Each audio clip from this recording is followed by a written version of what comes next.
آپ تصور کر سکتے ہیں کہ اللہ کسی کو گالی دے گا؟ بولیے، تو سچی بات کیجیے۔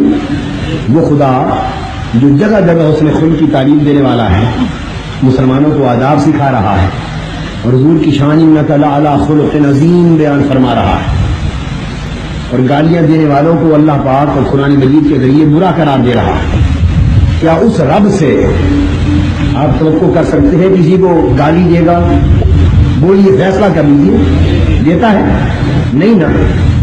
اور میں بھی یہ کہتا ہوں کہ سارے قرآن کو پڑھیے، اس نے کسی کو گالی، ایک مقام پر قرآن میں گالی آئی، ایک مقام پر اللہ نے گالی دی اور وہ گستاخ رسول کو گالی دی، یعنی اخلاق کی تعلیم دینے والا، اس کا غیظ و غضب اتنا بھڑک گیا رب کریم کا کہ اس کو گالی دی۔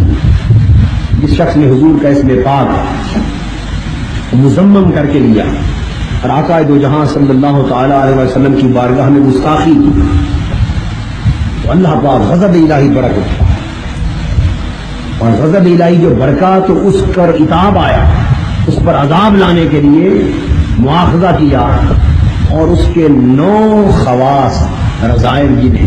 کتنے گنے؟ اس کی 9 بری خصلتوں کو اللہ پاک نے گنا۔ کتنی خصلتوں کو؟ 9۔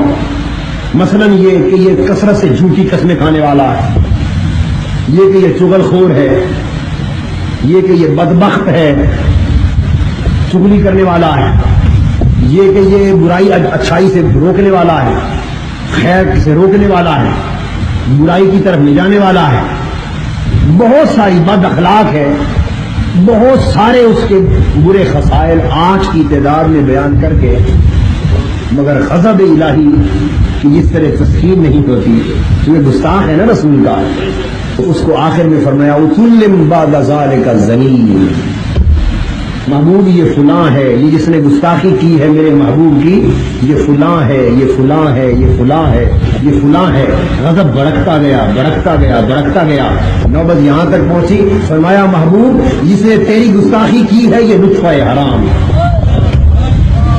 اُتُلِّمْ بَعْدَ ذَلِكَ الزَّنِيمِ، محبوب جس نے تیری گستاخی کی ہے یہ حرام زادہ، یہ حرام زادہ، یہ حرام زادہ۔